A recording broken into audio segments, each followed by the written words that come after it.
Welcome Lund loyalists to John Lund Unleashed. Those watching on YouTube, on the John Lund Unleashed and Bay Area Sports Collective channels. Viewers on X, Instagram, LinkedIn, and Facebook, and Lundos listening to the podcast on Apple and Spotify. John Lund Unleashed, brought to you by 𝐟𝐸𝐵 Sports Medicine.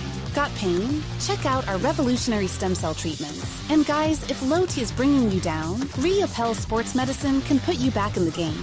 Now all juiced up and ready to go, here's Johnny. What's happening? Thanks for joining us. It is, what's today, Tuesday? Yeah, because it's trash day. The trash guys just came by. It is Tuesday. There is a lot to get to in episode 161. We appreciate you hanging out with us today. Things are, well, 49ers mandatory OTA'S, things we will and will not learn until they put on some pads here.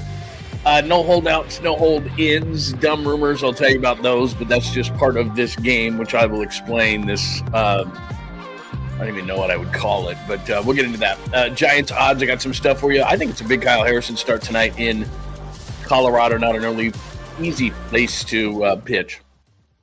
Kevin Durant potentially to the Spurs. I said the best place for him is the Knicks. The worst place for any coach is the Knicks, but Jason Kidd may be going there, the Bay Area guy.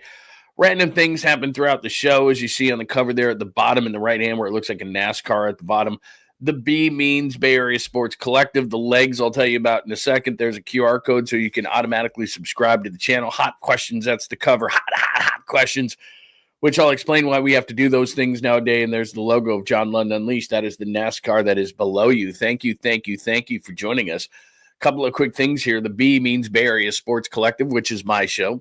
Tom Tolbert, Polymax Particles, along with Creative Tony. Now, Amy G is there, Jeremy Affelt is there, and the great Rod Brooks, so a bunch of KNBR folk and such. So make sure that you're subscribed to the Bay Area Sports Collective. That would be dandy. And have those alerts on because it's really important. It's important to have the alerts on John Lund Unleashed on YouTube, but the alerts so you know the other shows are going on. Polymac and Creative Tony at 11 o'clock Pacific time today, but then they do Wednesday nights, and Tolbert's kind of all over the board. So you just got to kind of and Rod likes to do night shows, so you just got to know what time those shows are on. So make sure you have your alerts on over at the Bay Area Sports Collective as well as John Lund Unleashed. And if you were watching on some other platform, that is dandy. Facebook, LinkedIn, X at John Lund Radio, Instagram at John Lund Radio. That is tremendous. If you would come over and say hello to us, that would be great as well. Really appreciate a like, a follow, and those alerts being on. So that would be outstanding and dandy for that. We do have a ton of stuff going on today. We always start the show by saying good morning to everybody. But before we do that very quickly, I want to say good morning to my good friend, Dr. Jeffrey 𝐟𝐸𝐵𝐿. He is the fine sponsor of the program right there. If you click on that QR code, my wife is feeling great. Couple of days when you do the stem cell in the foot, she was just a couple of days of not herself, but now she's bouncing around like crazy. So she's feeling great with the stem cell on the foot. She's done the shoulder, the elbow. I told you about that. It is, and I'm not going overboard when I say this, it is life-changing. Dr. 𝐟𝐸𝐵𝐿 was one of the first in California to do stem cells, so you're feeling great. She is feeling a lot less pain in the elbow and the shoulder. I tell you, she's not icing anymore. It's actually miraculous, and she's feeling great now in the foot that she's had an updated procedure there. So check out Dr. Jeffrey 𝐟𝐸𝐵𝐿. Please click on that QR code. Tell him I sent you over, and he will take care of you extra special. Say, hey, Lund sent me over. What do you got? So all that QR code will do is that'll take you to the website. And like I said, they do all sorts of other procedures, or you can just Google it, your favorite search engine, just Dr. Jeffrey 𝐟𝐸𝐵𝐿, 𝐟𝐸𝐵𝐿, Dr. Jeffrey 𝐟𝐸𝐵𝐿. And like I always tell you, they do the low T with me. Just had it done. Don't have to do it for about 4 more months. Quick blood test, then quick procedure, and boom, you're out the door. And then you're good to go. You're going to feel better. Your metabolism's going to be faster. You're going to have more energy. You don't want to have that low T and feeling kind of sluggish and all those things. You get older and you're going, what's going on here? Just get back to being yourself. That's all it is. And I've been doing that for years. But with Dr. 𝐟𝐸𝐵𝐿, you don't have to do it every single week. I used to have to get a shot every single week. And with Dr. 𝐟𝐸𝐵𝐿, you don't have to do that. So they do all other great procedures, men, women, all sorts of things. So either click on that QR code right there with these set of legs, or you can just look them up, Google it. Dr. Jeffrey 𝐟𝐸𝐵𝐿. It is worth your time to make the drive. If you're over in the East Bay, it's absolute no-brainer, but he is a great guy, really knows what he's doing, and you need to check it out, especially if you're looking at stem cell or low T procedures, but they do all sorts of other things. So make sure you check them out, look them up. or click on the code, and they will take care of you. Just tell them I sent you over. All right, let's say good morning to everybody. Good morning, good morning, good morning to the entire crew this morning. It is great to see everybody. Dom is here this morning. Hello, hello. Christian, John, Joseph, thank you so much for making the time. Daniel is here this morning, and if you don't know what I'm talking about, you're like, what's going on, man? Right here in this chat room, a lot of fun people in here, so make sure that you migrate on over. Kenny Smith, our friend, a sweep in Colorado would be greatly advised because the Dodgers are right after that. And let's be honest, man, they're right on the Dodgers' heels, so why not? Dodgers did beat the Pods in extra innings last night, 8-7. Francis, good to see you, my friend. Jake, good morning, good morning, good morning. Yeah, Sly in the Family Stone, not Sylvester Stallone. Yeah, hi, Jake. No, Sylvester Stallone did not pass. Not that it's any better, Sly in the Family Stone, but Sylvester Stallone is still with us. I would recommend Tulsa. We watched Tulsa. It was very, very good. I would recommend it. Man, there's so much stuff out. You just don't know. Hurley Bird, good morning to you, my friend. Papa J, hello, hello, hello. Please like and subscribe to both channels, like Papa J always says. Who else do we have this morning? Joy, it is not a show without Joy. Anthony is here this morning. If I did not hit you up this morning, I will at some point. But make sure that you come on over to the chat room, a great chat room and a great community that we have got going here at John Lund Unleashed. All right, let's get going today on a Tuesday edition. It is June 10th. Doesn't seem like in the East Bay, but it is June 10th. I was freezing my butt off walking over here just from my house to the studio. And I have to start out with the random things off the board. I'm sorry. I'm going to get to 49ers. I promise. There's a bunch of stuff to talk about with mandatory OTAs today, but real quick. So my son, I'm waiting for a text back from him. So I dropped him off at SFO last night because I told you this. He's going to write in the Cape Cod League this year and, meet up hopefully a bunch of future major leaguers. And, he did make it. He did finally make it. Finally. Wow, look at him. That's a small plane, man. I don't know that I've ever been in a plane small enough to where the captain was sitting in my, was like I was a crew member. Look at this. It looks like it's a car, but it's a plane. So a jumper from Boston to Cape Cod, and he's got look at that. That's his let me see if I can get that in there. There you go. That's the pilot right there, and he's sitting behind the pilot. That'd be a little that's called the puddle jumper. That's a small one, man. But anyway, yeah, he left last night at 10 o'clock out of SFO, and then got to Boston this morning at 6 o'clock, and then just had a bunch of weather. And that is Cape Air. That's a tiny little sucker. Dang. I am not a fan of puddle jumpers. There it is right there. Cape Air. Look at that thing. Yeah, not a fan of Cape Air. But he took it, and he made it. It looks like terrible weather there. But anyway, yeah, he's going to be writing for the summer for Cape Cod and have a good time with it. He's never really been – he's born – here's what's funny. We were talking about this last night when I was dropping him off the airport. He was born in Pittsburgh, and then we got the hell out of there. And we went to Detroit, which that was dandy. And then we moved back to the West Coast. We went to Dallas, and then we moved back to the West Coast from there. And so he's never really been on the East Coast, as weird as that sounds, even though he's born in Pittsburgh. It says on his birth certificate, Pittsburgh, Pennsylvania, but he's not. He's a West Coast kid his whole life. Grew up in the East Bay, and he's, so he doesn't really even know. So it's crazy. But anyway, long night for him. He's there. Cool stuff. I was a little bit, your kid, because for the last few years, for summers, he's been home. He's been working. Last year, he covered the Giants. The Giants were cool enough to let him do that. So he did an internship with the Giants last year, covered the Giants. And now he's going back east. And I was kind of like, oh, man, usually I get summers with the kid, right? That's what happens when they become adults. But anyway, he made it to Cape Cod, and he is going to be writing all summer long. So it's going to be a lot of fun. And then in the fall, he's coming back, and ASU football, Arizona State football is red hot. And he's going to be writing for ASU football in the fall. So anyway, just had to do a proud Papa moment. All right, let's move on. Speaking of football, 49ers mandatory OTA. So I put on the cover there, hot questions.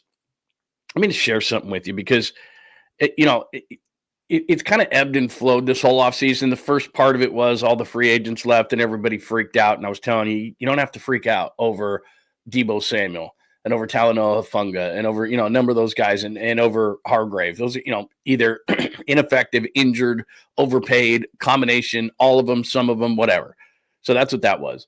Dre Greenlaw, we had this conversation a million times. That's a little bit different. But in terms of, and then they sign George Kittle, they sign Fred Warner, they sign Brock Purdy. Everybody's excited again, right? The draft, semi-excited because it's going to take a minute.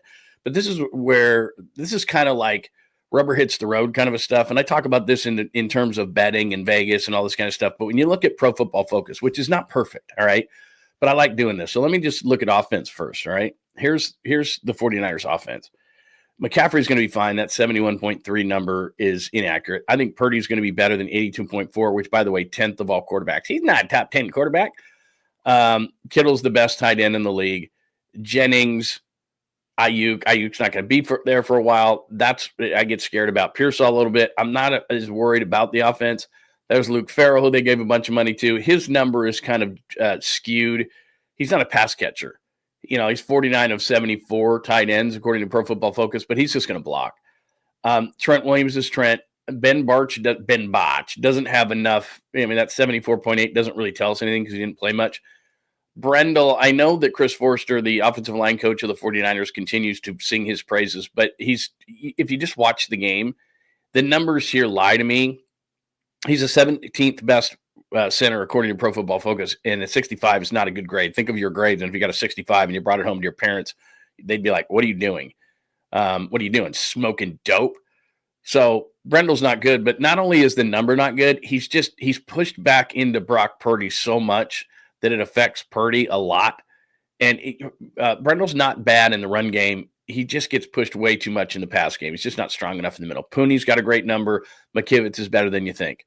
So that's kind of what it looks like. They're going to score points, all right? They're going to score points. And a lot's going to be on the receivers. A lot's going to be on, Ayuk is sitting there as the 33rd receiver, and he's better than that. But the thing is that injury-wise, what are they going to do there? Pearsall, Robinson, are they going to sign somebody? So that's one where I would look at Ayuk's position on the left there as a receiver, and I'd question it. They're going to score points. Here's where I get nervous as we talk about OTAs starting up today. And there's two really good players on this defense. Bosa at a 91 grade, Warner at an 89 grade, and everybody else, it's like, what in the hell? So obviously, they've got as a starter out there, Mikael Williams. He hasn't played. Jordan Elliott was atrocious last year. It's 47.6. Again, you're flunking out of college with that number. Collins is a rookie. Bosa, we know. Okay, let's go to the next level. Special teamer in Gifford. Warner is Warner. Winters didn't show up last year. A 66.4 is completely unacceptable, which is why the hope is Nick Martin. My point in bringing all this up, and then you go to the secondary, which is scaring me. Bernardo Green was their best corner by a little bit over Lenore, who didn't have a great year, at least statistically. Mustafa's hurt. Brown scares me, and he's coming off an injury as well. So defensively, if we're going to look at OTAs today, and this is the reason I brought this up, is everybody's excited, but let's actually look at what's going on here. There's a lot of guys that need to step up from a rookie standpoint. Defensively, Green's got to be better. Lenore's got to be better. Safeties are a mess. Linebackers and Winters and Gifford, so that means Martin's got to step up big. I really don't want Elliott to start, but he probably will, and CJ West, I think, is going to push him. But there's a lot of work to be done defensively, I guess, is my overall point in putting this up. And Pro Football Focus is not perfect. I'm not saying that they are. All I'm saying is that generally speaking, they're in the ballpark as far as numbers. McCaffrey's number was 71.4. He hardly played, right? So they're generally in the ballpark. I mean, Trent Williams is always one of the ones that's top. It's hard doing what they do because they're trying to assume, the way Pro Football Focus works is they're trying to assume they know what that player was supposed to do in that play, and then they grade them harshly if they didn't do that. But sometimes that's not exactly the case. But bringing that up, what I'm saying is that, first of all, what we'll learn and what we won't. So we just looked at the depth chart. Okay, so what do we learn at OTAs? Well, they're running around in shorts. They're running around in shells. They might have pads on certain days, not bottom, just top. And so what can we learn about OTAs? Well, here's the first thing that we're going to learn about OTAs. So let me go down to no holdouts, no hold-ins. I don't know if you've looked at ESPN or any other kind of sports news this morning. Trey Hendrickson is holding out. TJ Watt is holding out. Terry McLaurin is holding out. Like blah, blah, blah, blah. All these guys are holding out. And what this does is that, as we saw last year, it kind of rips at the fabric of your team a little bit. Just a tiny bit. But as the 49ers found out last year, if you pull on that string a little bit, everything can come undone very, very quickly. So Ayuk was holding in. That whole thing was weird. At the last minute, Trent Williams was holding out, and Trent Williams wasn't anywhere near any of these OTAs, whether they were mandatory or not.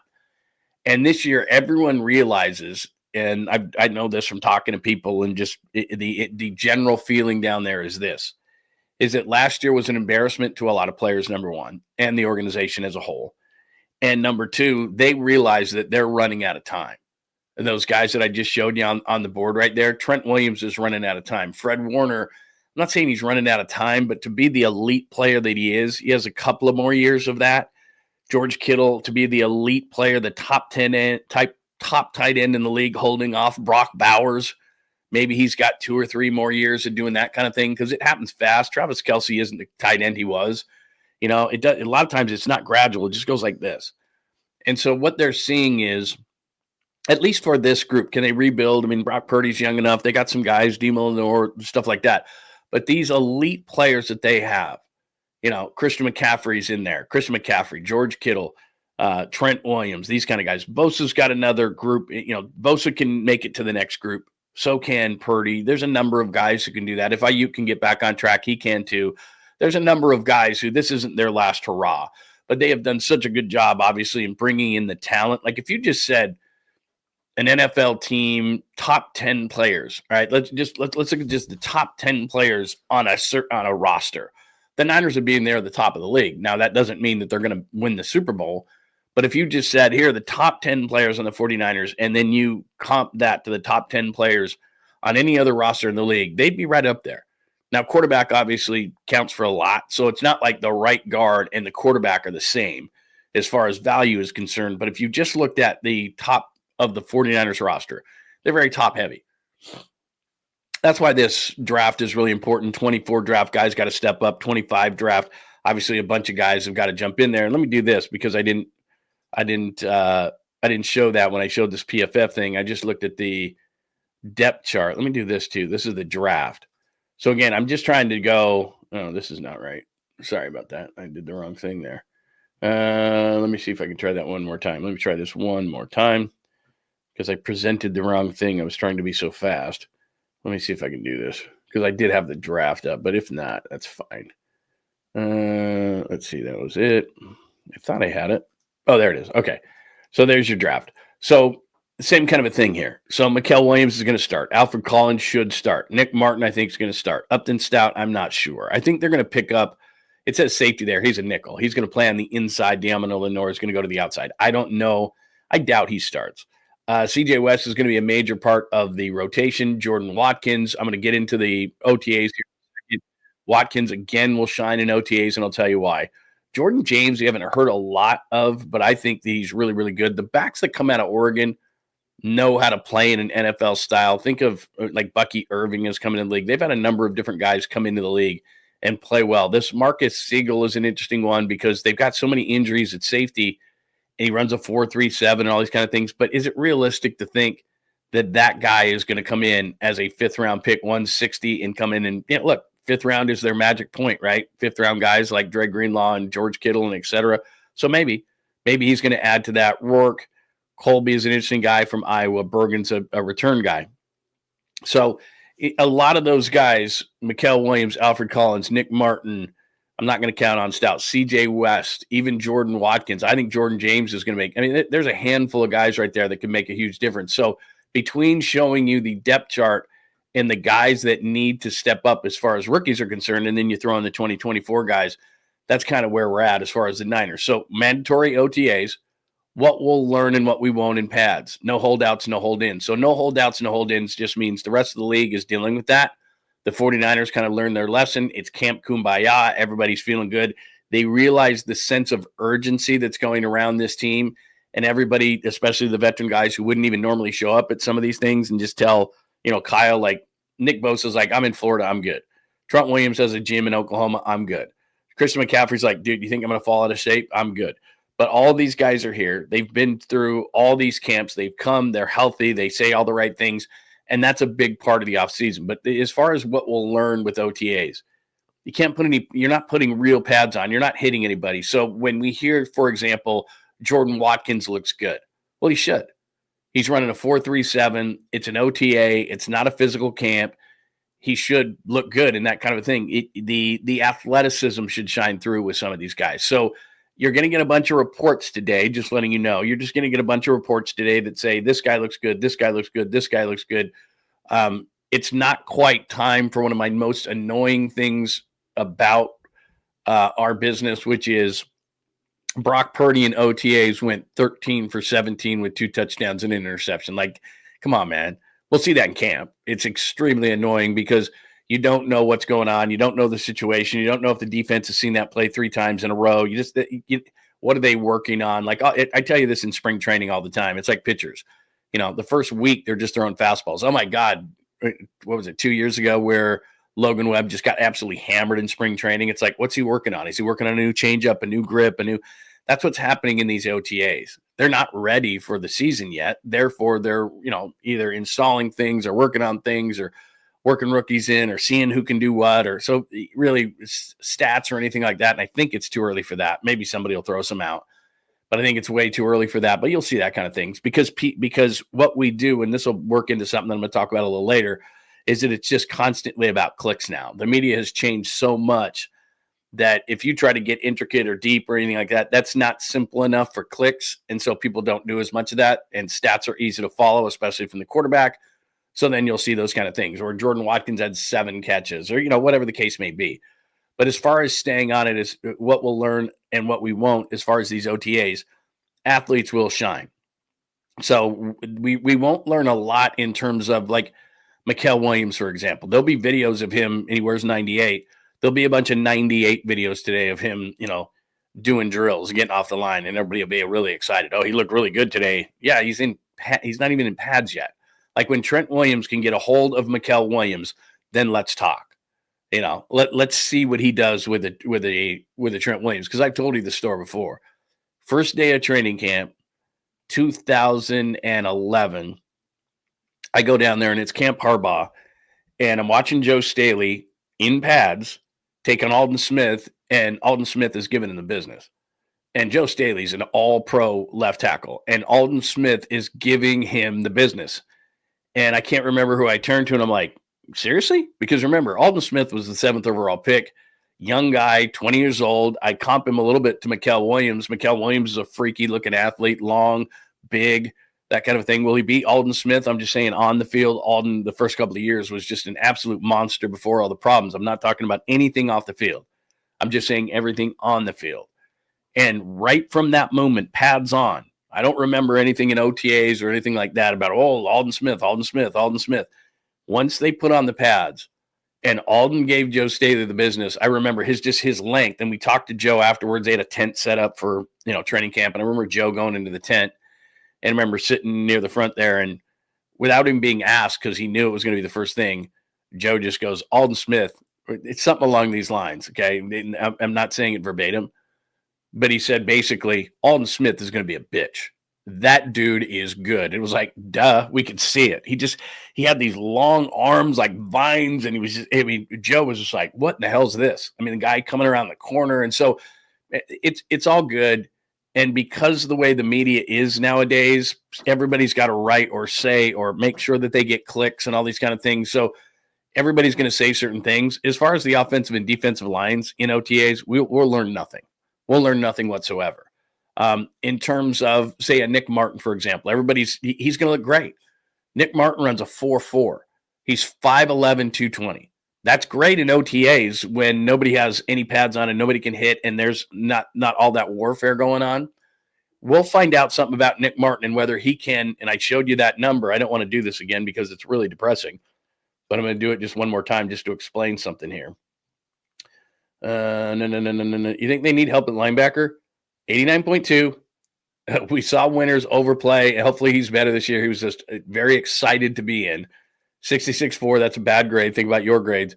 And then Gifford's a special teams guy they got from the Titans at 60.2.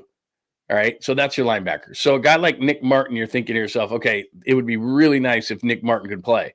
But we're not going to learn anything really in OTAs. Will people write nice things about him? Yeah.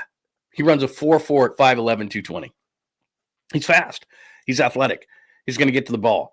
When they put pads on in training camp, I'll go down there and I'll tell you, and I'll show, and everybody will talk about it, and that will be one of the main things on my list once training camp starts. Can Nick Martin at 5'11", 220, and believe me, he's not big, can he get through all of the trash to get to a ball carrier? Because he's super fast, and he's going to look great in OTAs, and people are going to say nice things about him. But then when one of the guards, when Dominic Pooney in training camp fires out to get him. What's Pooney? 6'5", 315. Is Nick Martin going to be able to, what's he going to be able to do? Well, why they drafted those two big defensive tackles in there in West and Collins was to keep guards, Dominic Pooney in training camp, off the linebacker, Nick Martin, so he can quickly get to the football. We can't learn that in OTAs. We won't learn that in OTAs. We'll only learn that once everything starts. And Dominic Pooney's a damn good guard. So if he can get out to Nick Martin, game over. Nick Martin's not making any plays. But he was so good in OTAs. So OTAs are great. Don't get me wrong. Brock Purdy, will we learn anything? No. They'll get on the same page with some receivers. Jordan Watkins, yeah, okay. The athletes, like I said, are going to be what we're going to hear from. This guy was great. This guy made catches. That's why, like the last OTAs that they had, who did people talk about? They talked about Nick Martin. They talked about Jordan Watkins. Watkins runs a 4.37. I really like him, and I loved the draft pick. I'm simply saying that we'll learn something, but it's going to be overhyped because of the way that the media is nowadays, and we won't really learn what we need to learn until camp. All right? So 49ers mandatory OTAs. Won't learn until pads. No holdouts, no hold-ins. I can't tell you how big that is for the 49ers. Let's go down to dumb rumors. So this kind of ties into what I just said here, okay? It's off season. I know it's OTAs. It's exciting. We get to, as a media, go down and talk to players and coaches and everything else, and that creates content, legitimate content. But then I wake up this morning, and I did a short on this yesterday. As far as Jair Alexander is concerned, right? Jair Alexander over the last 4 years for the Packers has played in half the games. The 49ers released Javon Hargrave because he was ineffective, but he was injured a lot. They didn't go after Talanoa Hufanga because he was injured a lot. They traded Deebo Samuel. Part of it was ineffectiveness, but part of it was he's banged up a lot. He plays hard, I think, and they think that his best football is behind him. He's older than his age. The odometer on his vehicle has more than you would think. You think to yourself, geez, I'm buying a 2-year-old car, but that 2-year-old car was ridden pretty hard. Maybe it's got 80,000 or 100,000 miles on it. Well, geez, the fact that it's 2 years old doesn't matter. Deebo's not old by NFL standards, but he has a lot of mileage on the tires, and the way he plays, he's going to be prone to injuries, and I think his best football is behind him. So what the 49ers did this offseason, everybody had it wrong. A lot of people had it wrong. They weren't just getting rid of players because they didn't want to pay players. They weren't going cheap. They weren't rebuilding, as some dumbasses said in the local media. They weren't doing any of those things. They were looking at the situations and saying, is Deebo worth it? Is Hufanga worth it? Is Hargrave worth it? And the answer on all three of those guys was no. And a lot of it was injury driven. So let me get this straight. And again, this goes back to the way media is right now. Lots of these aggregators of 49ers content, should they get Jair Alexander? How would Jair Alexander fit? Jair Alexander. All day yesterday was Jair Alexander, right? And the odds makers, which I tell you this all the time, this is just a clickbait at the highest level so that gambling is always on your mind. Gambling is constantly on your mind, right? Gambling. They put these things out, and then nobody ever checks up. Like Jair Alexander, the biggest odds were that the 49ers are going to pick him up. Has anybody ever checked how those odds work out at the end? Because they're not very accurate, I can tell you that. And I know people in the gambling industry throw this out so that people will just click on it and talk about it. So anytime, because we're so simple, anytime that these odds come out, they get talked about. They get aggregated by people of certain teams. Oh, my God, whether it's the Chargers or the Jets or the Giants or the Titans or whatever. We're the top team to get a certain guy. Now, sometimes it's really obvious. There's a connection there, a former coach, Robert Saleh with Jets and everything like that, and it makes sense.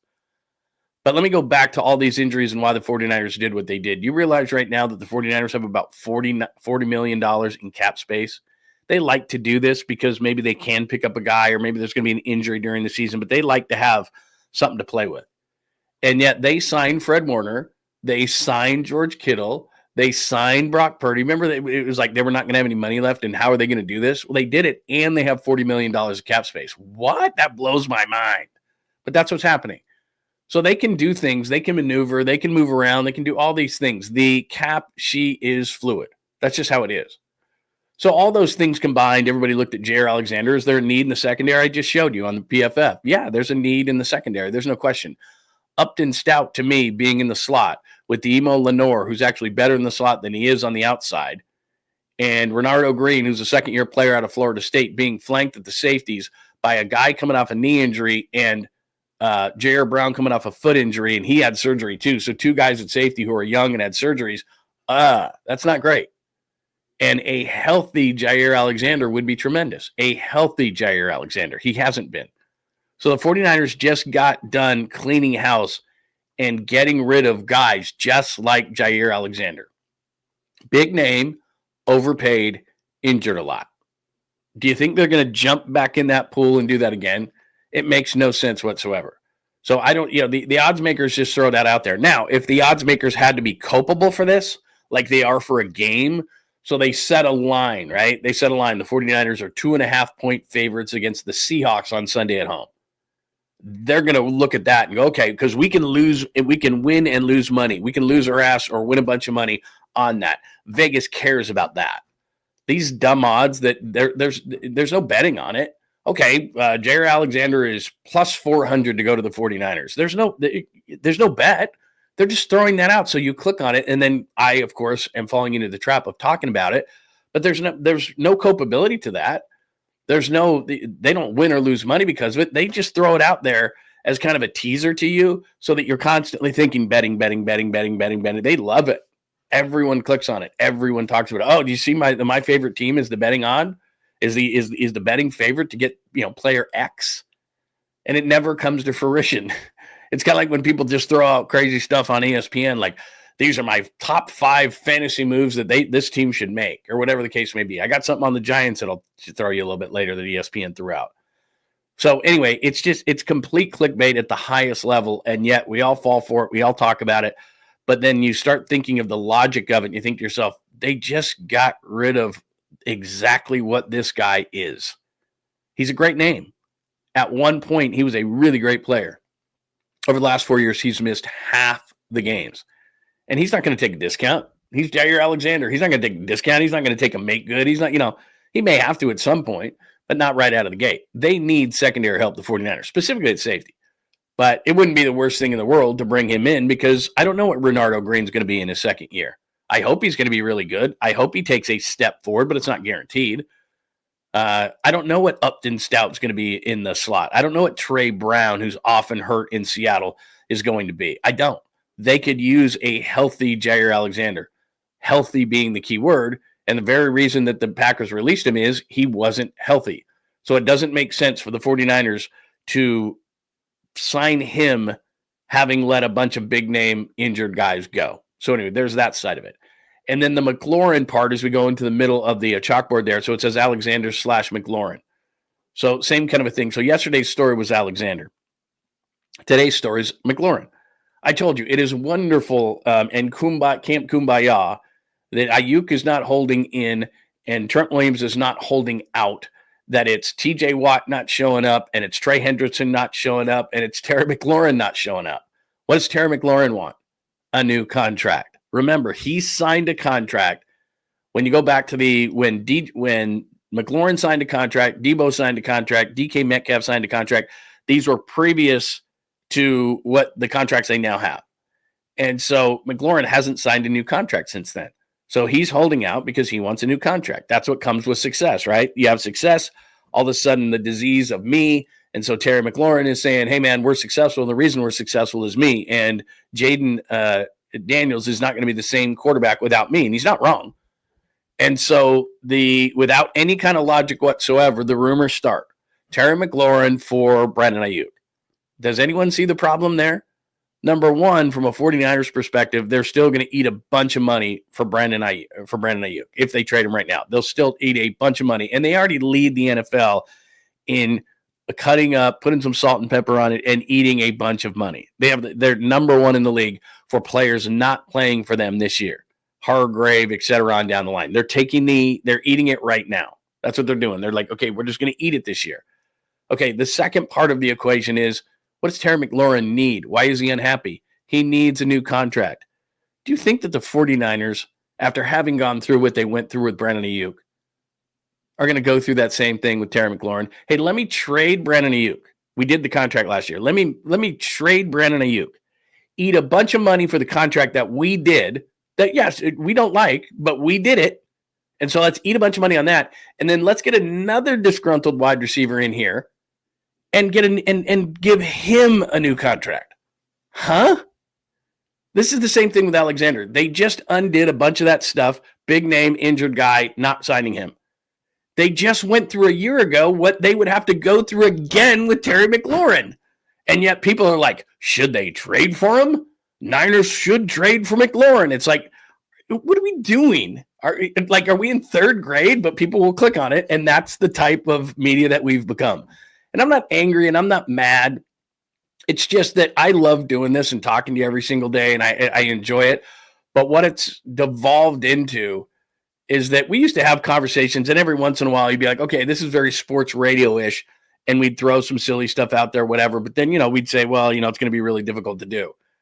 But in this situation, to have the 49ers trade for Terry McLaurin and redo a contract and at the same time send Brandon Ayuk. And again, there's some sense that, hey, Brandon Ayuk played with Jaden Daniels at ASU. Like, I get it. I get people putting 2 and 2 together because we always talk about who's got a connection. And I get it that Adam Peters is with Washington. I get it. But from a logical standpoint, the 49ers would rather hit themselves with a hammer like 49 times in the head than they would go through another wide receiver negotiation. Because what did they learn from it? They learned that you don't have to overpay for receivers. And I don't think this current regime will ever overpay for a wide receiver ever, ever, ever again. Unless they get like a Justin Jefferson type or they draft somebody like that. Maybe Pearsall turns into that. I doubt it. But maybe it's something like that where it's just obvious, like you're top of the market. A Nick Bosa edge rusher, right?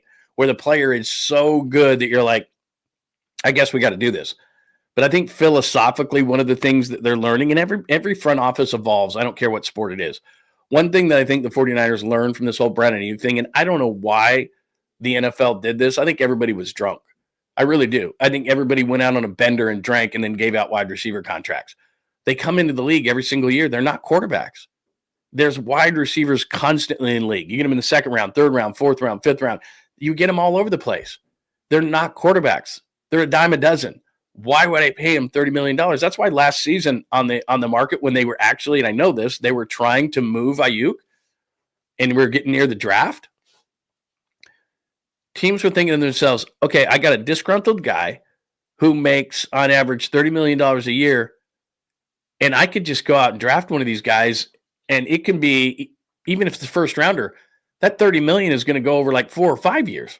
I don't have to deal with this problem for like 4 years. Like Malik Neighbors right now or Marvin Harrison Jr. or something like that, they make like 25% of what Brandon Ayuk makes. Brian Thomas Jr., the Jags, I mean, they don't make it. I mean, they make, no, don't get me wrong. I mean, between you and I, they make a lot. But in terms of just wide receiver, big chunk change, the guys who are making the big money right now, the rookie guys aren't making anything. And they can't squawk, they can't bitch, they can't moan, they can't buy out arb years. There's none of that. You got to go. You got to play your 4 years, and then you can start complaining, and yet you can get a new contract before your 5th year, and everything because there's a 5th-year option for first-round picks. So if you were taken in the first round, I don't have to hear from you for 4 years. 4. Nothing. And you're not making that much money by wide receiver standards, by top wide receiver standards. I don't have to do anything. So why am I trading for Brandon Ayuk again? No one wanted to do that. Anyway, it's fine. I get it. People need clicks. People want clicks. It's a big yell. Should they trade for him? Huh? They're going to go through another wide receiver negotiation. If they learned anything, and I think we talk about this all the time, life things. It's not about, and I tell my kid this all the time, it's not about making mistakes. If you're going to be aggressive in life, which you should be, and you're going to go for it, you're going to make mistakes at times. It's making the same mistake over and over and over and over and over. And I've probably said that to my kid 100 times when he screws up. Like, hey, man, you made a mistake. I don't care about that. Well, I kind of do, but I don't necessarily. But it's the same mistake over and over, which drives me crazy. When he makes the same mistake over and over, I'm like, haven't we just talked about this? So the Niners just negotiated a contract that they really didn't want to negotiate for a wide receiver, which are a dime a dozen in the league. So you're actually leveraging against yourself. And you think that they want to do that again with Terry McLaurin and eat the money from Brandon Ayuk? Because Jaden Daniels and Ayuk played together at Arizona State. And Adam Peters is the GM of the Commanders. Okay. So that's Alexander McLaurin on the chalkboard there. So there you go. Episode 161. Thanks for joining us. We are 40 minutes into the show. We've just done a little 49ers. I'm going to hit the board here in a second. If you want to talk some Niners, I'm going to switch to Giants in a second. But mandatory OTA is going on right now. What we will and what we won't learn with pads, we'll learn about athletes and speed and all those kind of things, and that'll be great. And then Brock Purdy's completion percentage will be scrutinized, and an interception will be over-discussed. We'll have a lot to talk about health and Christian McCaffrey and all those kind of things. But we will not learn anything about Nick Martin, defensive line, offensive line, any of those kind of things. And that, to me, is the biggest thing with the 49ers, because you got two big defensive linemen you need to learn about. Won't. You have a Nick Martin who's super fast, but until we get pads on, we don't know. Secondary, we don't know. And left guard, we don't know, and et cetera, et cetera, et cetera. So it's cool, and it's great, and I like it, and it's fun, and you get to talk to players. But will we really learn anything? Not so much. So anyway, mandatory OTAs, won't learn until pads. No holdouts, hold-ins. I think that is absolutely huge, as we're seeing around the league. TJ Watt and Trey Hendrickson and Terry McLaurin and all these guys holding out for money, which I'm not blaming them. I'm simply saying that it rips at the fabric of a team, and we saw what it did to the 49ers, and they don't have any of those this year. Dumb rumors, Alexander McLaurin. That's where we are on the board today, and I'll get to Giants and other stuff in just a second. Giants odds, big Harrison start. Then we'll hit some NBA with Durant to the Spurs, kid to the Knicks, possibly, and random things happen throughout the show. Let's see, what else do we got? We got anything else as far as anyone wanting to discuss anything? 𝐾𝐿. Very nice to see you, man. Very nice to see you, Joji. By the way, if you want to get your questions, comments, thoughts up on the board 100%, please hit me with a super. That would be tremendous. Let's see.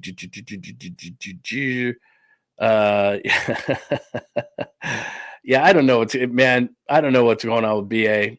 You know what's weird about BA? Yeah, you're 100% right there. He reads comments about him, gets triggered. It's kind of like Kevin Durant in that way. But I think I was on Krug's show telling this story the other day. So Brandon Ayuk, when he first came aboard with the 49ers, was one of the quietest guys you could. It wasn't that he wasn't good. It's just in an interview situation. It's just if you asked him a question, he would give you an answer, and it wasn't anything that was demonstrative or anything. He'd look you straight in the eye. He was just very matter of fact. I wouldn't say that he was one of the top interviews on the team. He wasn't a terrible interview, but it was just it was kind of nondescript. It was okay. And then I think it flipped. This is a couple of years ago. He and Fred Warner, if you remember, got into kind of a training camp battle. And we had Fred Warner on the show. What they used to do is they would stick us, we'd make fun of this they would stick us in like this kids room almost right outside the 49ers locker room, so the guys didn't have to go very far during camp. So they'd come in, and they'd come in right after camp, right after training camp practice, after the first one in the morning or whatever. It was probably, we were on 10 to 2, so maybe right around noon, we'd start getting guys. And Fred Warner was in there, and we were talking to Fred and all this kind of stuff. So it's me, it's Papa, it's our producer, and then it's Fred, and there's an open chair there in case, two guys wanted to come in, like 𝐃𝐨𝐬𝐿 would come in with Christian McCaffrey, or certain position guys would come in together, whatever. So anyway, Fred's sitting there by himself, and he's about ready to get up, and Brandon Ayuk came in, and they had just kind of had a battle, kind of a public battle, a spat. I wouldn't call it even a spat. Just they were going kind of back and forth at each other, and it was kind of the first I had seen from Brandon Ayuk as far as being fiery, right? And so he comes in, sits down, and I wouldn't say that they were at each other because they weren't. They were just having fun. It was almost like a big brother with Fred Warner and little brother and Brandon Ayuk. But Ayuk certainly wasn't taking it. I'll just put it like that. And again, it wasn't a spat. It wasn't anything like that. It was just, I was like, look, I lead the defense, and Brandon Ayuk's like, we're not going to take that. And they were having fun with it. But it was the first time I had seen a little bit of energy, a little bit of spark out of Brandon Ayuk. Maybe it was his third year in the league. And so then Fred gets up and goes, because we had done probably 80, 90% of the interview with him. He gets up and goes, and kind of Brandon Ayuk was that same kind of a guy. And there was an absolute change in him in, like I said, I think it was his third year, going into his third year, where you could just tell that he had a lot of confidence. And I was like, wow, he's really changed. And it was an off season. I don't know what happened in that off season. I don't know if he just decided I'll belong here after the first couple of years. Remember, he was in the doghouse a little bit with Kyle Shanahan. That was overblown. The reason why he was in the quote-unquote doghouse was he just didn't realize the intricacies that he needed to play out. So super talented guy. Nobody ever questioned that. But it was like, I'm just giving this as an example. If you're making the cut at 7 yards, he would make it at 8 or 6. And he didn't realize for a little while there, and I think it was a maturity problem, that, if the route called for 7 yards or 6 yards or 8 yards or 9, you've got to be intricate. So there was that part of it. Then, of course, there was the physical part of it and blocking and all that. And the guy we see now is like, well, when he's healthy, it's like, well, he's always been that way. He hasn't always been that way. So one of the reasons I think that the 49ers, and specifically Kyle Shanahan, wanted to keep him was he went from a really raw prospect who kind of didn't get it and what the 49ers were about, especially at that position, to a guy who kind of epitomized it. And not only did he epitomize it, he grew into it. So he understood the intricacies of running the routes. He understood the physical nature in which he had to play the position. And we always go back to that, what was it, the first run of 24 or 23 against the Steelers, in which McCaffrey's going down that left sideline in the first game in Pittsburgh, and he puts that great block on the safety, and it was like, whoa, this guy. So that's one of the reasons I think Kyle in particular wanted to keep him, is because they had this guy that they were a little bit frustrated with. They had traded up in the first round to get. He kind of didn't get it and what it took to be in the NFL. He was a little bit arrogant that way, and they molded him into this great player who really fit the 49ers culture. He was tough. He was a blocker. He was reliable. He would catch the ball on third down. He was tough. He'd go over the middle, like all these different things, and they had made this player into that. And then at some point, I'm doing a long way in what Joji said there about Brandon Ayuk. It just kind of flipped. And it's been, to be honest with you, it's been shocking to me, the way that he acts on social media and the way that he goes at people and these kind of things. And again, to me, it's a lot like Kevin Durant. Like, you're looking at a guy with an egg emoji with 7 followers. Who cares? Now, maybe for Brandon Ayuk, because I don't know the guy at this level, maybe for Brandon Ayuk, a situation where that's what drives him. And like right now, for example, is a perfect example, where he's coming back from this major knee injury and people are talking trash about him like he's never going to be the same, or he's not a top 10 receiver, or he's paid too much or whatever. And so he's got major rabbit ears, and he's using this all as fuel. Now, does he need to use it? Probably not. Does he need to prove anything to anybody else? No. I mean, to me, especially in football, because it's just such a gladiator type of sport, and you're in this locker room together, that the only people who would matter to me, and again, I'm doing this from the outside looking in, but the only people who would matter to me would be my coaches and my teammates. Like, that's the respect I need. As long as they're respecting me, as long as they know that I'm doing everything I'm supposed to do, they're the ones who look at the tape. They're the ones who know what play was called. They're the ones who know what my responsibility was on a certain play. And if I'm satisfying a guy like Kyle Shanahan, who specifically is tough on wide receivers because he played the position, then I'm cool with it. Like, if Kyle Shanahan's saying you're doing a nice job, and you'll hear Kyle after games a lot of times say, you know what, it's not that a guy caught 6 balls or, for 192 yards and 2 touchdowns. Yeah, statistically that's good. But Kyle looks at it on a different level. Like, did you perform all your responsibilities? Did you make sure that each play that you had maximized its potential? Like, all these different things. He said that many times. Like, a guy can have what we would perceive to be a poor game. He'll say a guy was great, and vice versa. Because he did that, but, maybe he missed this and this and this. But let me just get back to Ayuk for a minute. Just back to your question of it. I don't know. To me, it just seems like here's an injured guy who is looking for people to doubt him so that he can use it as fire to come back. That's how I see Brandon Ayuk. But this was happening during the contract dispute and the squabble and all that kind of stuff. And that's where, fans kind of got on him like, dude, come on, man. You really need 30? Now, that was the market, whatever the case may be. I'm not mad at Brandon Ayuk from that standpoint. I just want him to get back on the field and live up to it, because to me, offensively, I'm not going to put up the Pro Football Focus things again, but to me, offensively, I look at that whole situation and I think to myself, if Brandon Ayuk were to come back, let's say that Brandon Ayuk comes back mid-season and quickly can get up to Brandon Ayuk form, that changes the offense. This offense, I still think this offense is going to score points, but healthy Brandon Ayuk at some point, I don't know, that's a 30-point offense with Ayuk, with Jennings, with Pearsall, with McCaffrey, with Kittle. That's a 30-point in a game offense. Now, whether he can come back to that level, I don't know, because everything works off your number one wide receiver, and Ayuk's paid like it, so he needs to be a number one wide receiver. Jennings is nice. He's not going to scare anybody outside of the box. He's going to go up and get the ball. I don't know what Pearsall is going to be. Demarcus Robinson, just by the very fact that he bounces around from team to team to team. I don't dislike Demarcus Robinson, but when a guy kind of goes team to team to team year after year after year after year, that just tells you he's okay. There's nothing wrong with him. It's just he's not going to draw coverage. He's not going to, we got to put a safety over the top on Demarcus Robinson. So, look, Kittle's fine. McCaffrey's good. But they need someone to step up beyond Jennings. I don't know what Purcell's going to be. So he could be the key to the entire offense, even if he comes back like mid-season. So, really, it doesn't matter what anybody says.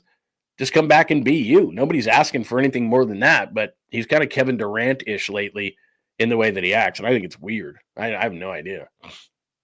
Oh, red short scandal. Maybe you're right. Maybe that was it. So who knows? All right, let me flip over to some Giants news. This is kind of fun. I don't know why I did this morning, but I was just thinking of Giants angles today, and I just thought to myself, what are people saying in terms of their odds? So let me throw something up here real quick because this was kind of Major League Playoff odds. Here you go. I don't know why I thought this today. Who knows? But here's the Giants right now sitting at 31-28. So that tells you as far as their percentage of making the playoffs. Let's go over to here because that's what I think is fun. Here, let me move this down a little bit. All right, so Giants right there.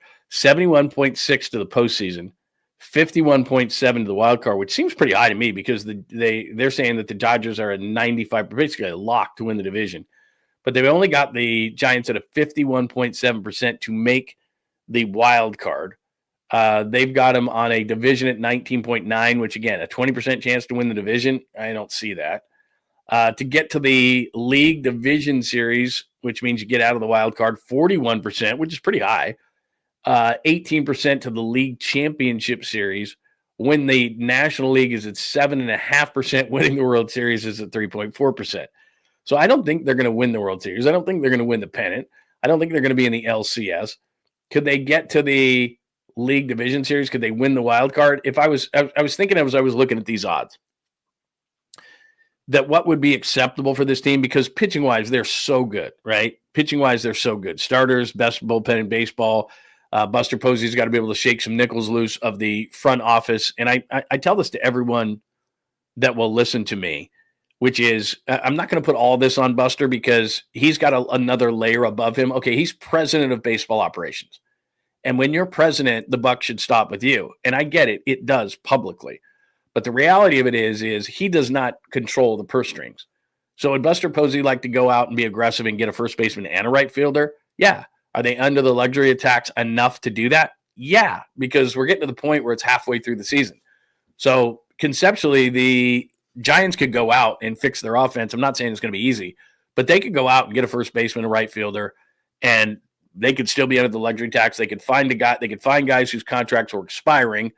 It's just it might cost tonight's starter Kyle Harrison and probably more. So how much could they stomach? Now, do I think they're going to make the playoffs? I did this the other day. The Cardinals are in there. There's some other teams that losing Burns for Arizona. I think Arizona's done. So the Padres, here's what's interesting about this. Padres lose to the Dodgers last night. As far as postseason is concerned, again, let's go back to the Giants, 71.6%, pretty high. Padres dumped down to 63%. Look at the Diamondbacks now. And I didn't look at this number before Corbin Burns. So their postseason is 20% right now at 32 and 34, which, again, can that change? Sure it can. We don't even need to look at the Rockies. But Arizona essentially, according to these playoff odds at Baseball Reference, they're essentially out of it at 20%. So I'd be feeling pretty good if I was a Giants fan of that. Here's another thing that's interesting. They have the Giants win total anywhere from at the high point 98 at the low point 82. So obviously it's going to come somewhere in between. If they could do 88 and 89, I'd feel pretty good about that if I was a Giants fan. So anyway, there you go. That's what they've got an average of. They've got the Giants at about 90 wins right there, as you see average. If they could get 90 wins, that'd be pretty big. And then they've only got the Dodgers at an average of 95, so they'd only finish 5 behind the Dodgers. Dodgers' high point is 103, low point 87. 98 to 82 is what the low point for the Giants is. So there you go. Just some fun. I like looking at odds at this point of the season, and there you go. There's a little bit of odds as far as the Giants are concerned. What do you think they are going to finish, and what do you feel like? Because you look at the pitching, and you're like, damn, they can compete with anybody. That's the one thing that this could be, and I'm not saying they're going to win the World Series, But 10, 12, and 14 was based on great pitching, great bullpen, timely hitting. Could they get this lineup to the point where they at least get it to great pitching, timely hitting? Because they defend well enough, but first base, right field, and they could do this. Some teams are going to fall out of this thing. First base, right field, they could do it, but it's not on Buster Posey to me. It's on the front office loosening up the purse strings. So there's that. As far as tonight's start for Kyle Harrison, this is not an easy place to start, obviously. The three starters, by the way, for the Giants in this series against Colorado: Harrison tonight, Robbie Ray in game 2, and then in game 3, Hayden Birdsong. So, look, a couple of young pitchers going to the mound in Colorado. Obviously, as we all know, not a great, easy place to pitch, but this is going to be challenging for these guys. As far as Harrison is concerned, the reason I say that this is a big start for him is they've really got to decide. So 2 Fridays ago, Kyle Harrison pitched great. Last time out, Kyle Harrison was just okay. I'm sure there are teams in this league who look at Kyle Harrison and think to themselves, because remember, just a couple of years ago, he was the top lefty prospect in the game. And so a lot of people from a Giants perspective are thinking to themselves, do not trade him. Don't you dare trade him. I do not want another Zach Wheeler on my hands, which, by the way, he beat the Cubs yesterday in that big offense. He's awesome. I'm not angry about that whole thing. It was Carlos Beltran. We've had this conversation a million times. I'm not pissed about it. Stuff happens, and you got to take chances. So to me, and I don't know, this is the other thing too. When you have a new front office, you don't know how risk adverse they are. Is Buster Posey a chance taker? Can he convince the front office that they can take chances, or is he going to hoard guys? No, I love Kyle Harrison. No, I love all our young pitching. I'm not going to trade anybody, because to trade people means that you have to take some chances. Because to me, and I've said this a lot as far as these Giants are concerned, this pitching is top notch. This is the type of pitching that if you get in the playoffs and you have a rotation of Logan Webb, who can beat anybody, and right now Robbie Ray, who the way he's pitching can beat anybody, now you have 2 hammers at the top of your rotation. We're going to see what Birdsong is going to be. I'm a big Birdsong guy. You know that if you watch the show with any regularity. But can he be a top-level number 3 starter this year? I don't know. That's a big question. He has the confidence. Last time out, he was cruising through 4 innings, and I was going to say literally the wheels came off, but he doesn't have wheels. But it was like he just lost his release point. It was like, what just happened? And he was nowhere, and he was out. So, this is a guy that's got to be able to give you 6 from the 3 spot. Got to hold on to that bullpen and not burn these guys out. We've had this conversation a million times. But they have the pitching between the starters and their relievers. They have the pitching to compete with anybody in the postseason. Anybody. That's no joke. But in terms of the hitting, they don't need just kind of a guy. Like, they need 2 fairly big swings. Do I consider Rhys Hoskins a big swing? Maybe on the border of that. But if they could get 2 players on the level of that to play first base and right field, now you might be cooking with gas. Because it just like we talked about during the playoffs, an 82-game team and a 16 sprint team, which is the playoffs, the Giants could be one of those sprint teams that you just don't want to see. If they have just enough hitting, because the pitching is there. Logan Webb against anybody in the league, he can win. Robbie Ray against anybody in the league, the way he's pitching right now, he can win. And then you just kind of, you piece it together from there. But the bullpen right now is the best in baseball. So you put those things together, they can win in the postseason. There's no question they can win in the postseason. It's a matter of the Giants getting together and thinking 2 things. Well, 3 things, actually. 1, how good are we? If they believe, then it's like, look, if Buster can go in there and say, look, man, this kind of pitching doesn't come along very often. Let's be aggressive. So that's number 1, convincing the powers that be. Number 2, them saying, okay, how aggressive do we want to be? And that's one thing. We talk about this when new regimes take over. We don't know. I don't know how aggressive Buster Posey is going to be. Does he want to play the long game and say, look, man, I'm not giving up Harrison. I'm not giving up Birdsong. I'm not giving up, whatever young guys we have. And there's a few in the minors. We're not giving those guys up. We're just going to wait. Lots of guys don't sign here in the offseason as far as hitters are concerned. And it sure as hell is not going to help that Willy Adames can't even, I don't know. What is he still under the Mendoza line? I guess I got to start a Mendoza line for him. I had one going for Lamont Wade Jr. I guess I just got to flip that over to Willy Adames. But it's not going to help hitters this offseason. And I haven't even looked at the free agents. But it's not going to help that, especially he's a Scott Boras guy. Like, hey, Scott, you want to bring another hitter here? No, I don't. Because of what happened to Willy Adames this year. So, look, this is the way that they get him. They've got to take the excess pitching, trade for the hitting. And I just want to know how aggressive Buster's going to be. And we're going to find out at this deadline. So, A, what do they think of the team? B, how aggressive will they be? And the biggest part is, how much of the purse strings will they loosen up? And to me, that's kind of an irrelevant question, because what you're going to do is, the biggest question is, who will you give up? Because in my mind, especially at first base, maybe right field is different, but at first base, it's going to be a short-term thing. That's why Hoskins makes sense if the Brewers start to dive a little bit. Mutual option next year. His contract this year, I think, is about $18 million. We're almost halfway through the season. So can they absorb $9 million? Yes, they can. Next year's a mutual option. If Eldridge is ready to play, then they just decline the mutual option on their part, and he's free to go, and they don't have to pay him any more money. Right field's kind of a different story. I'd actually like them to find a true right fielder that can be out there for a long time. I'm sorry, I don't believe in 𝐃𝐨𝐧'𝐭. I would like to see Matos on a regular basis, but I'm starting to wean in terms of, or starting to wilt, I should say, not wean. I'm starting to wilt a little bit on him. I'm ready for a guy you can say, okay, let's just pencil that guy in for 25 bombs. They got to now look, we're at Oracle Park. Okay, 20 bombs, whatever the case may be. They've got to get a solid right fielder. So I would be out for, getting a guy that could be at that position for a long time. Now in the offseason, for example, we'd all, one guy just right at the top of my head. I mean, Kyle Tucker would be amazing. What he's doing for the Cubs in that lineup, when they have Pete Crow Armstrong in that lineup, and him and Suzuki, and I mean that lineup, it just mashes. I mean, that is a mashing lineup. So would Kyle Tucker be awesome in right field at Oracle Park? Yeah. Would he come here? He's a left-handed hitter that's going to be aiming at Triples Alley. He ain't coming here. He is not coming here. But can you find someone maybe a notch below him this year that's got years left on his contract? You're not trading for Tucker. Number one, the Cubs are in it, and they're not going anywhere. So you're not trading for Tucker. But specifically what I'm saying is there a right fielder out there who has years left on his contract at a reasonable rate? That's what I'd be looking at if I were the Giants. So a first baseman like Hoskins, if the Brewers start diving, then you have, you can get rid of that next year, and then it's time for Eldridge. And then a right fielder that you say to yourself, okay, that's a reasonable right fielder that we can have for a number of years.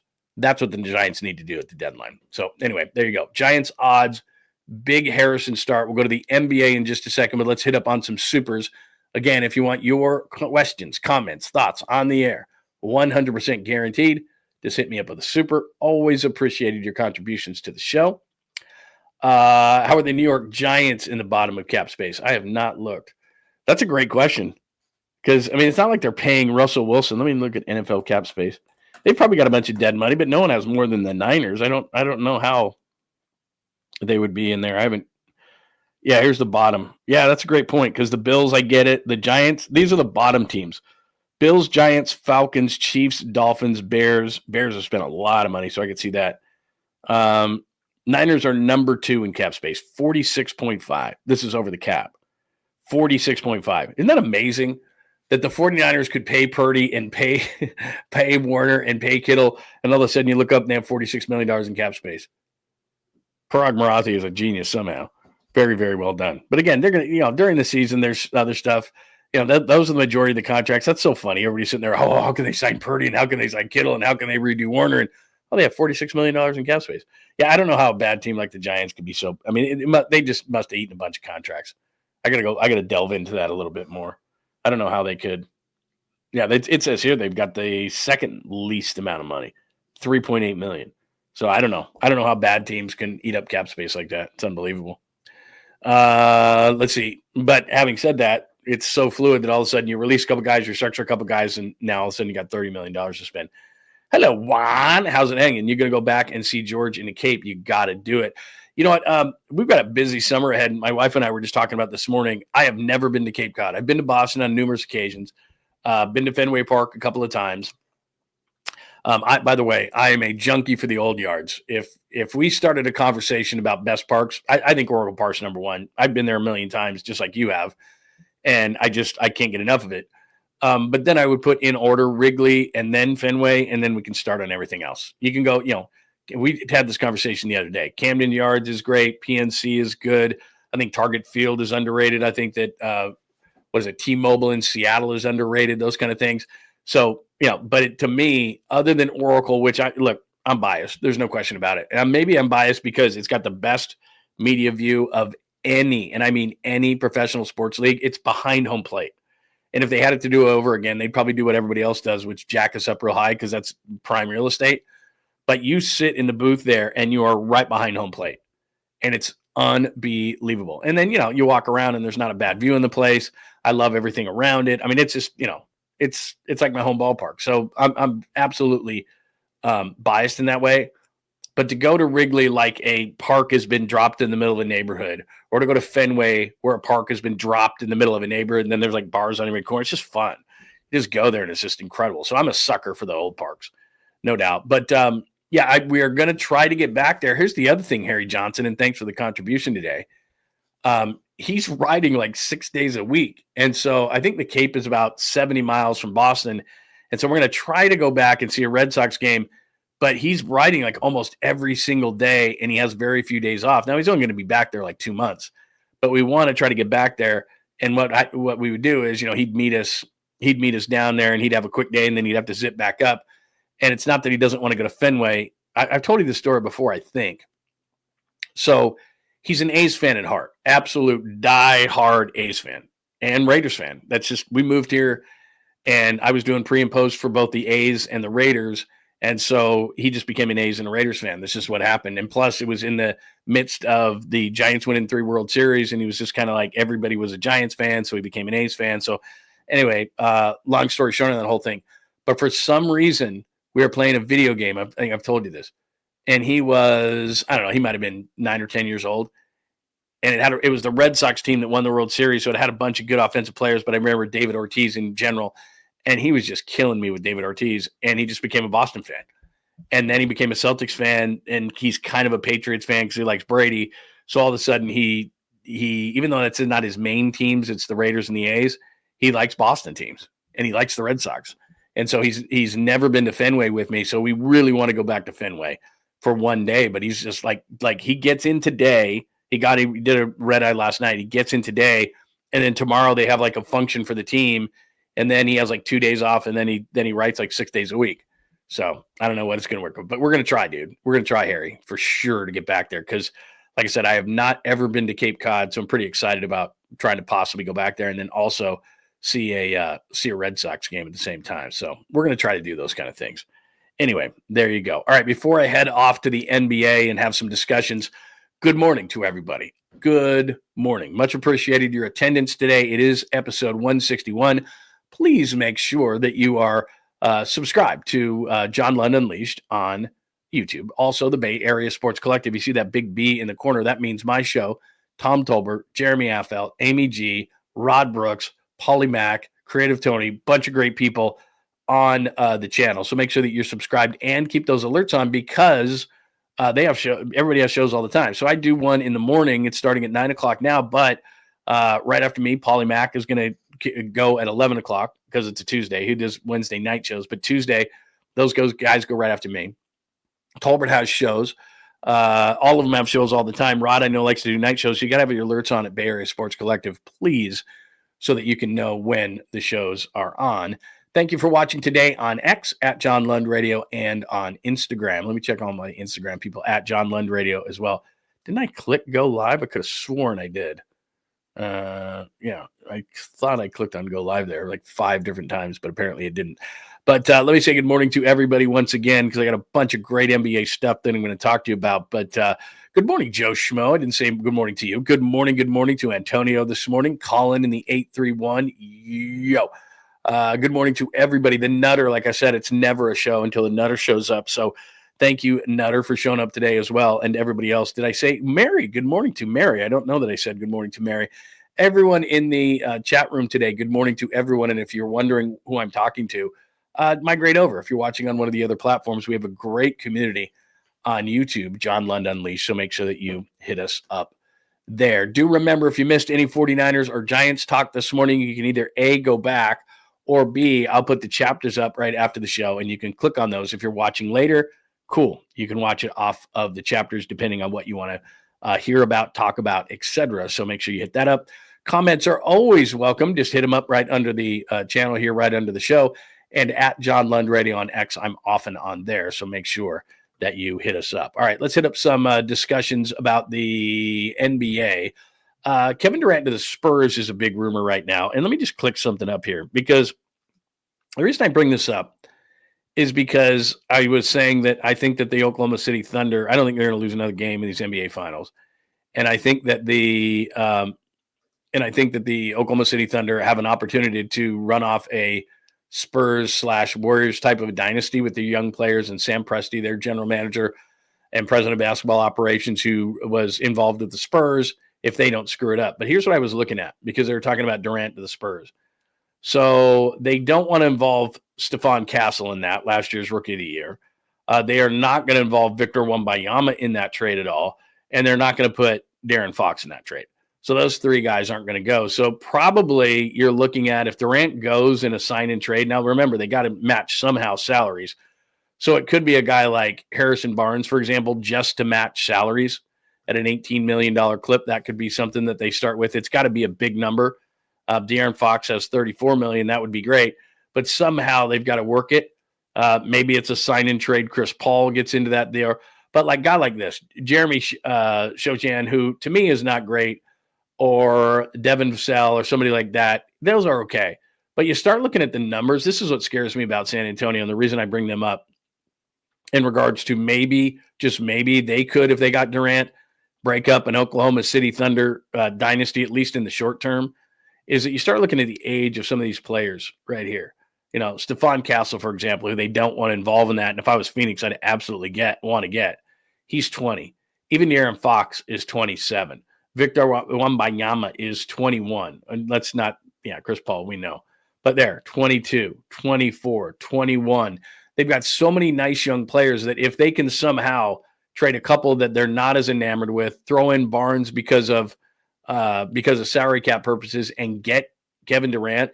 Now, the story I read this morning said that the Spurs did not want to put the number 2 overall pick in there. If I'm the Suns, I'm not doing a deal without number 2. I need the number 2 pick in the draft. You probably can't get that and Stephon Castle, but I'd want the number 2 pick in the draft. I'd want a couple of those young players who maybe aren't as well thought of, a couple of those young players, and a bunch of picks. And then you can kind of start going, okay, now we'll see what they can do. But if you put the other side of that is, so whatever with Phoenix, okay, they'd be a rebuilding team at that point. But what you're seeing with San Antonio then would be, and this is, again, the reason I'm bringing this up is not only could they break up, at least short term, this Oklahoma City, what I think is going to be a dynasty, but it's just another team that's going to stand in the way of the Warriors, as they've got this 2-year window to try to do something. Well, think of San Antonio with Victor Wembanyama, Kevin Durant, Stephon Castle, and Fox. Those 4 guys, and then I don't know what the depth is going to look like. It's going to be pretty hammered if you're going to do that trade with the Suns. They're going to ask for a lot of young players, a lot of picks, probably the number 2 pick, and they should get it. But that team is definitely better than the Warriors, and maybe as good or better than Oklahoma City. So if Durant goes and they can keep Fox, they can keep Castle. Obviously, Wembanyama's not going anywhere, and even if they traded the number 2 pick in the draft, which they don't want to do, if they traded like number 2 pick in the draft, a couple of those young players, and a couple of future picks to get Kevin Durant, I wouldn't love that in the long term if I'm San Antonio. And maybe, here's the other thing with San Antonio. Greg Popovich is not the coach, but he's running operations. What does he feel about that kind of a deal? Or does he want to just say, look, kind of like what Oklahoma City's doing, let's just keep this thing on the track. Victor Wembanyama is going to be really, really good. We got Fox for a reason. We take the number 2 pick, and we just kind of keep this thing moving. Who knows? But Durant could certainly, over, I don't know, a 2 or a 3-year period, accelerate them into the range of they could beat Oklahoma City in a series, and I don't think the Warriors beating that team. So all of a sudden you look at the Western Conference and you're saying, okay, Oklahoma City, if they win the championship, which I think they will, then Oklahoma City's there. San Antonio would probably go in number 2, and then, whatever. Houston, I think, is probably going to try to make a big move this offseason. So anyway, there's a rumor that Durant could be going to the Spurs, so we'll see on that. And then in terms of, maybe you don't care about the Knicks at all, but I was thinking about this, and I think this is fascinating, even though they're in the Eastern Conference and you may not think one thing about the Knicks. here in the Bay Area. But let me just throw this out for just 1 second, okay?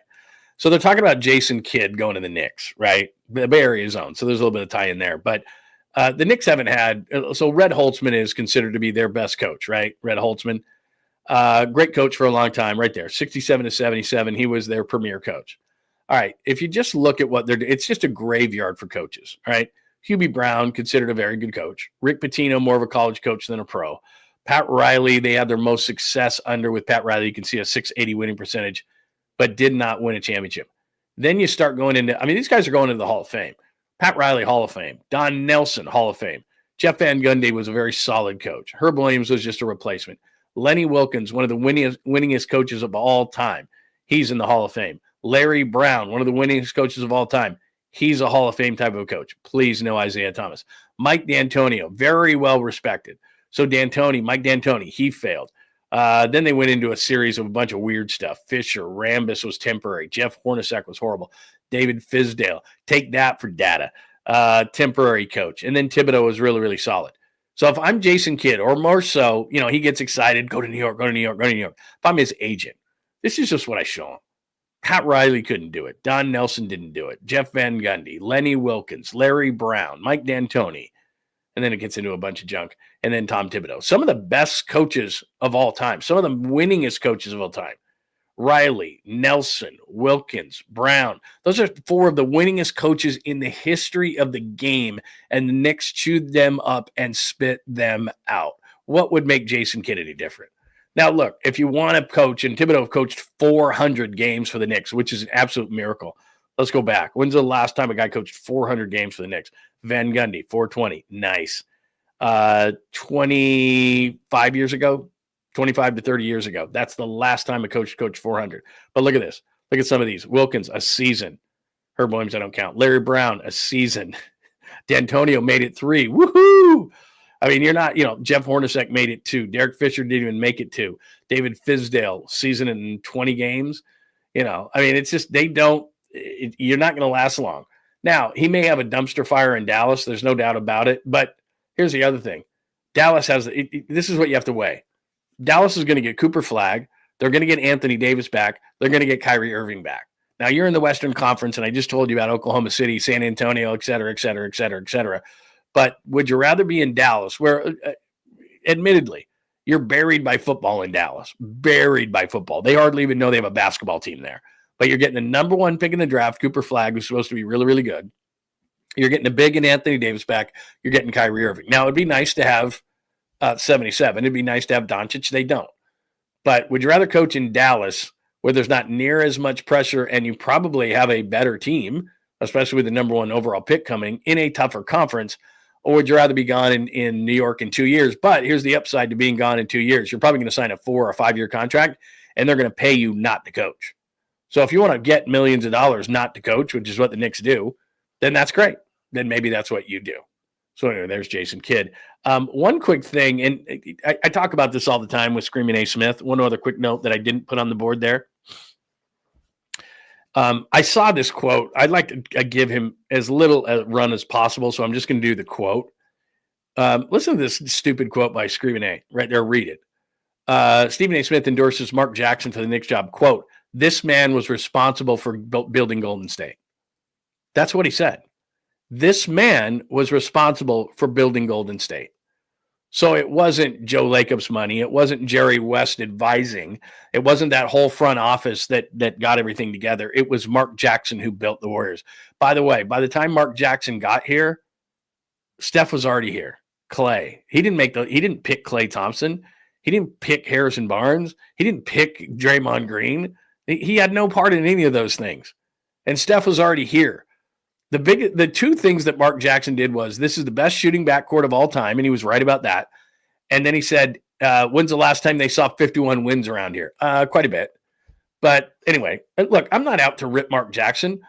I think that Mark Jackson and Jeff Van Gundy and Mike Breen are the best finals team going, and I'm bummed that they fired those guys. I told you, I think Doris Burke and Richard Jefferson along.